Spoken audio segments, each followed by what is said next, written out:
sasakyan. Habulan din ng buhay. Ito ang parang mga eksena sa pelikulang Habulan ng dalawang jeep na nangyari kamakailan sa kahabaan ng MacArthur Highway sa Talomo District sa Davao City.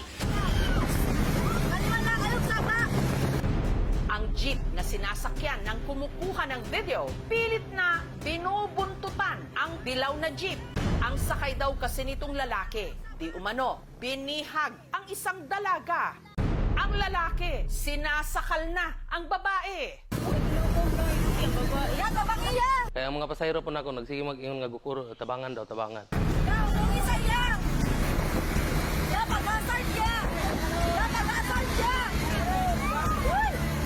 Hanggang tumitindi na ang tensyon.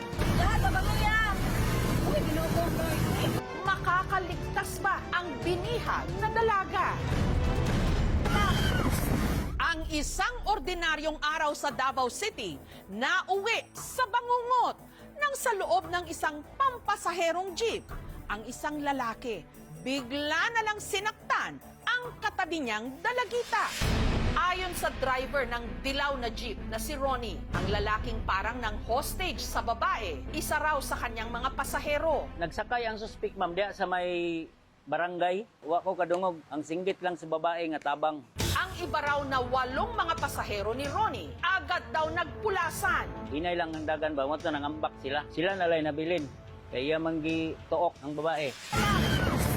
Balak daw sanang saklolohan ni Ronnie ang dalaga. Pero pinagbantaan din daw siya ng suspect. Masuko man siya. Pag muhunong ko, patyon niya ang babae. Nahadlok gid ko ato. Hanggang nagkaideya si Ronnie. Nangita ko og pulis padulo adto kog ulas kay wala may laing outpost nga pa-highway lang. Ulas lang man ang duol. Syagit naman ang babae, nangayo og tabang. Mga pasayro po na mo, si syagit na tabangan. Ingnan naman driver na ihunong. Dili man ihunong sa driver. Pagdating ni Ronnie sa isang kanto ng Barangay Ulas, kung saan naroon ang tinukoy niyang police outpost, agad niyang inihinto ang jeep. Ang konduktor na si Noel agad tinignan kung armado ang suspect. Una na ugitan na ang kamot sa lalaki kung naabay kutsilyo dala o wala man.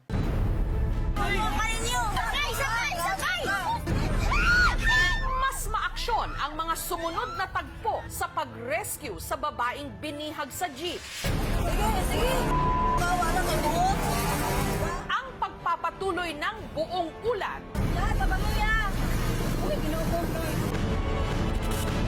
Susunod na.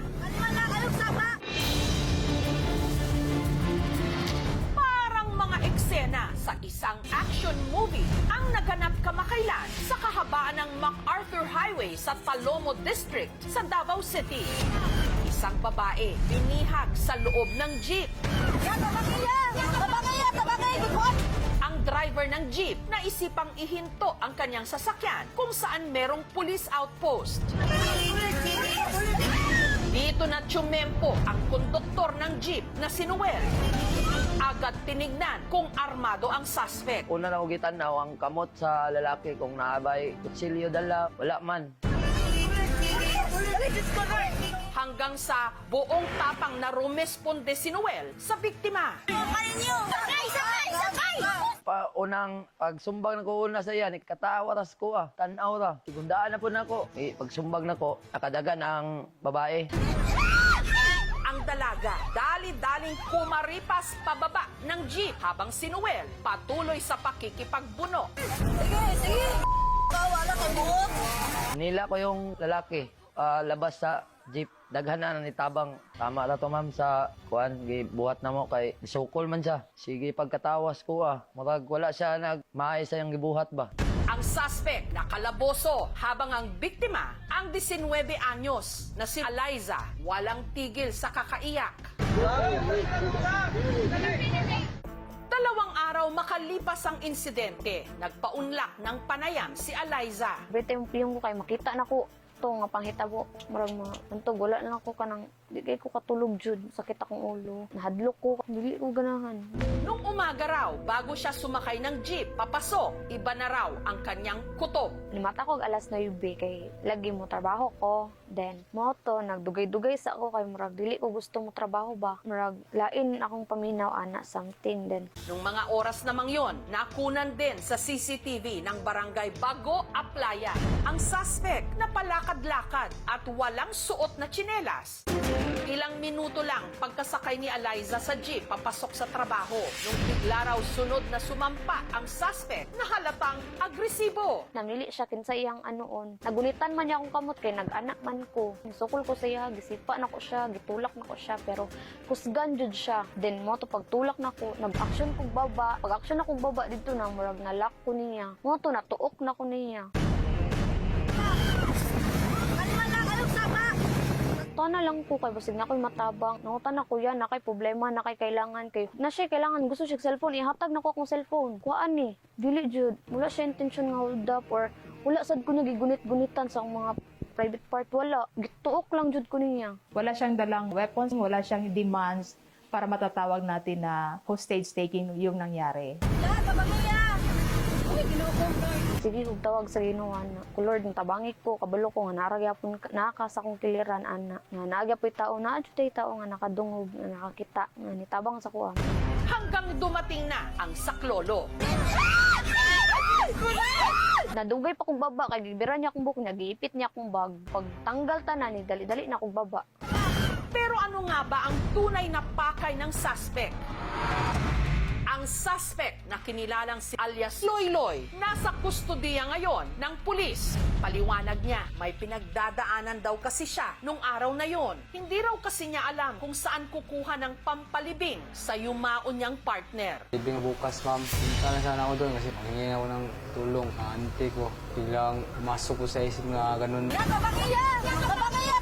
Based din sa investigation, medyo may pinagdadaanan, ma'am. So, depression. Meron tayong nakuha na information coming from the family also na nagagamit siya ng pinagbabawal na gamot.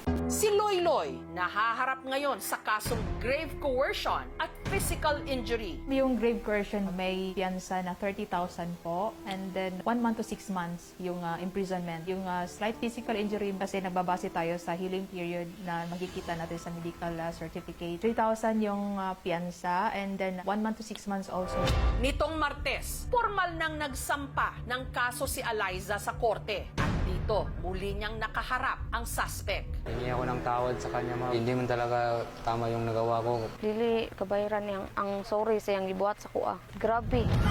Sa tanan tibok na ako kinabuhi. First time na ko nga nasakal kog taman.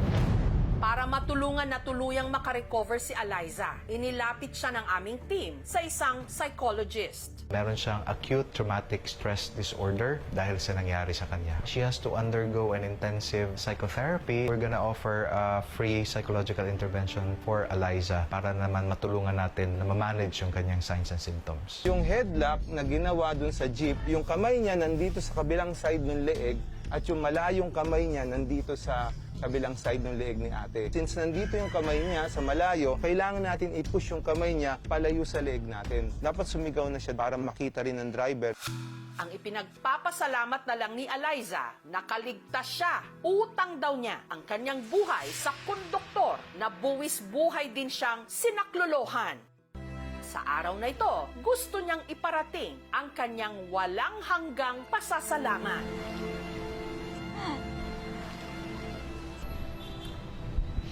Pasalamat jud ko sa imo nga ba.